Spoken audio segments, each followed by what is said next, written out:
வணக்கம் நேர்களே, இன்றைய சிறப்பு பதிவிலே சந்திப்பதில் மிக மகிழ்ச்சி அடைகிறேன். போன வாரம் பார்த்தோம்னாக்க நமது சந்தைகள் கடைசி ஒரு நாளைக்கு, அதாவது இந்த கிரிக்கெட்டில் சொல்லுவாங்கள்ல லாஸ்ட் பாலில் சிக்ஸர், அதேமாரி வெள்ளிக்கிழமை அன்னைக்கு சந்தைகள் மார்க்கெட்டினுடைய கம்ப்ளீட் விஷயங்களையே திருப்பி போட்டது என்று சொல்லலாம். கிட்டத்தட்ட நிஃப்டி ஒரு 1.54% அதிகரித்து 25,000க்கு மேலே முடிவடைந்திருப்பது குறிப்பிடத்தக்கது. அதுபோல் பேங்க் நிஃப்டியும் கிட்டத்தட்ட 1.3%க்கு மேலே ஏறி இருக்கு. மிட் அண்ட் ஸ்மால் கேப் ஒண்டி பார்த்தோம்னாக்க ஒரு அண்டர் பர்ஃபார்மர், பிகாஸ் அதில் ஒரு ப்ராஃபிட் புக்கிங் அதிகமாக நடந்தது என்று சொல்லலாம். மறுபுறம் ஃபாரஸ்ட் ரிசர்வ் பார்த்தோம்னாக்க 8 மாதத்தினுடைய உச்சத்தை தொட்டு கிட்டத்தட்ட $698 பில்லியன் பர் டாலராக இருக்கிறது. மேலும் நம்மளுடைய கோர் அவுட்புட் போன வாரம் வந்த report growth slows to 9 month low அப்படின்னு சொல்லியிருக்காங்க. அதுமாரி சிபிஎஸ்சி டிவிடெண்டும் top in FY26 target by 16% அப்படிங்கிற தகவலும் வெளிவந்தது என்று சொல்லலாம். மேலும் எஃப்ஐஐ பார்த்தோம்னாக்க அண்ட் டே ஆக்டிவிட்டி எஃப்ஐஐ ஒரு 768 கோடி ரூபாய்க்கு வாங்கியிருக்காங்க. டொமஸ்டிக் இன்ஸ்டிடியூஷன்ஸ் கிட்டத்தட்ட 15,600 கோடி ரூபாய்க்கு வாங்கியிருக்காங்க. ஒரு பெஸ்ட் பர்ஃபார்மன்ஸ் செக்டார் லாஸ்ட் வீக்ல பார்த்தோம்னா automobile, IT and financial services. Top லூசர்ஸ்ல மெட்டல் அண்ட் ஃபார்மா இருந்ததுன்னு சொல்லலாம். இப்போ பெஸ்ட் ஸ்டாக்னு பார்த்தோம்னு வச்சுங்களேன், ஜிஆர்எஸ்சி அண்ட் பிஎம்எல் நன்கு பண்ணின பங்குகள் என்று சொல்லலாம். எல்லோருக்கும் வரும் வாரம் எப்படி இருக்கும், வரும் வாரம் சந்தைகளின் கதி என்ன அப்படிங்கிற மாதிரிலாம், ஏன்னா இன்றைய தினம் ட்ரம்ப்னுடைய ஆக்ஷன்ஸ் அகெயின்ஸ்ட் ஈரான் மக்களுக்கு ஒரு பயத்தை ஏற்படுத்தி இருக்கும் என்று எல்லாருக்குமே தெரியும். இருந்தாலும் அதை பற்றி என்னன்னு பார்ப்போம். இந்த வாரத்தில் பார்த்தீங்கன்னாக்க இந்த எஸ்கலேட்டிங் ஜியோ பொலிட்டிக்கல் டென்ஷன் அது ஒரு ஒரு ஒரு பிவோட்டல் ரோலை எடுத்துக்கொண்டு சொல்லலாம். ஏன்னா இன்றைய தினம் யூஎஸ் ஈரான் இடத்துல ஒரு 3 இடத்துல இந்த நியூக்ளியர் டெஸ்ட் பண்ணக்கூடிய இடத்துல குண்டை போட்டிருக்காங்க. பிளஸ் இந்தியாவும் நிறைய ஸ்டூடெண்ட்ஸை மோர் தென் 1000 பேர் அங்கேருந்து எவாக்குவேட் பண்ணியிருக்காங்க. மேலும் India 2 Iran as well as இஸ்ரேலோட இன்றைய தினம் ஒரு 45 நிமிஷம் பேசியிருக்காரு நம்ம பிரதம மந்திரி.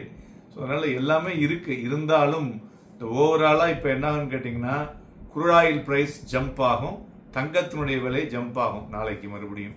ஸோ இதெல்லாம் மறுபடியும் ஒரு ரியாக்ஷன்ஸ் வரும்போது சந்தைகளில் ஒரு அழுத்தம் வரலாம். எஃப்ஐஐ எப்படி உள்ள வரான் அப்படிங்கிறதையும் பார்க்கணும். ஸோ இது தவிர இன்னும் பெரிய விஷயம் என்னன்னாக்க, இந்த சி ரூட் மூலமா நம்ம வியாபாரம் பண்றோம்ல, அதெல்லாம் நிறைய டிஸ்டர்ப்ஷன் இருக்கக்கூடும். ஸோ அதனால நிறைய நம்மளுடைய இம்போர்ட் எக்ஸ்போர்ட்ஸ்லயே பாதிப்பு வரக்கூடும் என்றும் எதிர்பார்க்கலாம். இந்தியான்னு இல்லை, குளோபலாகவே இருக்கக்கூடும் என்றும் எதிர்பார்க்கலாம். பிளஸ் எஃப்ஐனுடைய ஆக்டிவிட்டியை க்ளோஸா வாட்ச் பண்ற மாதிரி இருக்கும். ஸோ இப்போ இதனால மார்க்கெட் வாலட்டிலிட்டி எப்படி இருக்கும் அப்படின்னு பாத்தீங்கன்னாக்க, மந்த்லி எக்ஸ்பைரி இருக்கு நம்ம கிட்ட, பிளஸ் இந்த ஜியோ பொலிட்டிக்கல் டென்ஷன், இது ரெண்டுத்தினால வாலட்டிலிட்டி மிகுந்து காணப்படும். நமக்கு நிறைய பாசிட்டிவ் நியூஸ் இருக்கு, அது போல சென்டிமெண்ட் அஃபெக்ட் பண்ற மாதிரி நிறைய நெகட்டிவ் நியூஸும் குளோபலா கொண்டு இருக்கிறது. ஸோ இதுல சேஞ்சஸ் வரணும். ஏன்னா மெயினா இப்ப பாத்தீங்கன்னா யூஎஸ்ல possible rate cut in July அப்படிங்கிற மாதிரி விஷயத்தையும் சொல்லியிருக்காங்க. நமக்கு இங்க லோக்கலா பார்த்தோம்னாக்க மான்சூன் நல்ல அருமையா இருக்கு. ஸோ அதனால குட் மான்சூன் பிளஸ் நம்மளுடைய மைக்ரோ எக்கனாமிக் டேட்டாலாம் பார்த்தீங்கன்னாக்க பெட்டரா இருக்கு. ஸோ அதனால மார்க்கெட் ஒரு மொமெண்டம் இருக்கக்கூடும் என்றும் எதிர்பார்க்கிறோம். அதே சமயத்தில் மிட் அண்ட் ஸ்மால் கேப் பார்த்தீங்கன்னாக்க போன வாரம் ப்ராஃபிட் புக்கிங்னால விழுந்திருக்கு இல்லையா, இந்த வாரம் ஒரு ரீபவுண்ட் வரக்கூடும் என்று எதிர்பார்க்கலாம். சப்போர்ட்டட் பை ஒரு அட்ராக்டிவ் வேல்யூவேஷன்ஸ், அதே மாதிரி இம்ப்ரூவிங் ஃபண்டமெண்டல்ஸ், இது ரெண்டும் முக்கியமாக எடுத்துக்கலாம். மேலும் நம்மளுடைய கிராஸ் டைரக்ட் டாக்ஸ் பார்த்தீங்கன்னாக்க கலெக்ஷன் இப்போ வெளியானது பார்த்தீங்கன்னாக்க 4.86% அதிகரித்து 5.4 லட்சம் கோடி ரூபாய் வசூலாயிருக்கிறது FY26க்கு சோஃபார். ஸோ 25-26 4.86% இன்க்ரீஸ் ஆயிருக்கு இல்லையா இன் அட்வான்ஸ் டாக்ஸ்ல கலெக்ஷன்ஸ்ல. இது பார்த்தோம்னா பிரைமர்லி டியூ டு 5.86% அதிகரித்து இருக்கிறது அட்வான்ஸ் கார்பரேட் டாக்ஸ், அதனுடைய இம்பாக்ட் அப்படிங்கிற மாதிரி சொல்லியிருக்காங்க. ஸோ அதனால வரக்கூடிய நாட்களில் நம்ம இதை பற்றி நிறைய பேசுவோம்.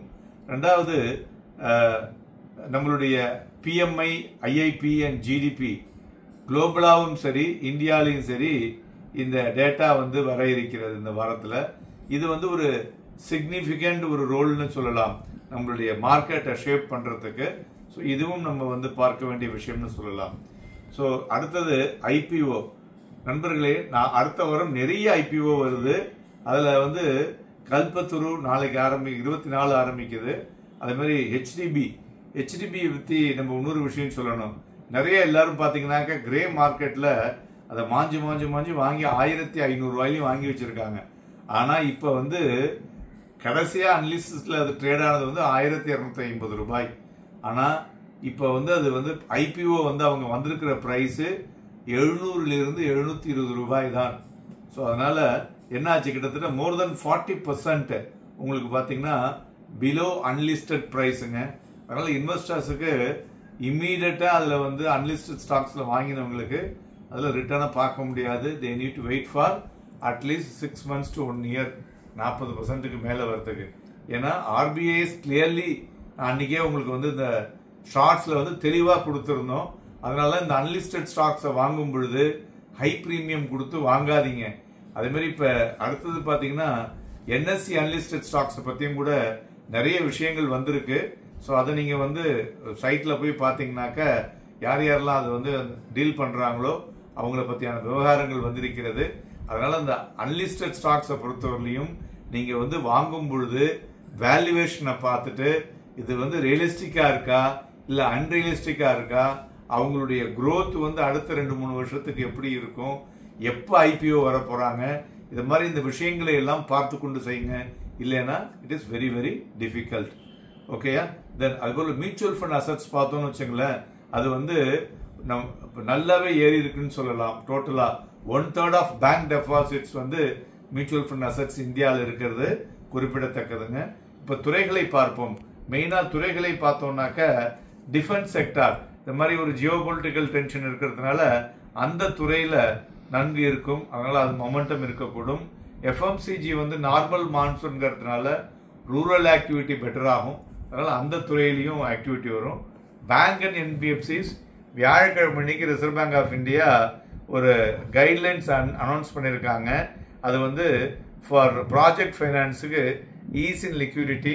ஸோ அதனால் அந்த துறைகளும் நன்கு இருக்கும் என்று எதிர்பார்க்கலாம். நண்பர்களே, வரும் வாரம் வாலட்டிலிட்டி மிகுந்து காணப்படும்.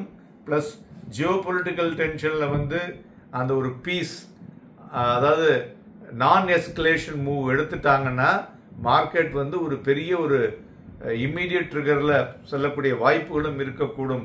ஸோ அதனால் trigger based activity volatility move அதிகமாக இருப்பதனால நம்ம வந்து ஒரு ப்ராடர் அவுட்லுக்கில் தான் கொடுக்கலாம். சப்போர்ட் சைடாக 24,500 வச்சுங்க. ரெசிஸ்டன்ஸ் சைடில் 25,200 தாண்டி மேலே போச்சுன்னா ஒரு 500 புள்ளிகள் வரை மேலே செல்லக்கூடும். ஸோ அதனால் எல்லோரும் டெக்னிக்கல்த்தை யூஸ் பண்ணி வாலட்டிலிட்டிக்கு தகுந்தா போல் ஸ்டாப் லாஸ் யூஸ் பண்ணிங்கனாக்கா உங்களால் ப்ராஃபிட் பண்ண முடியும். நன்றி, வணக்கம்.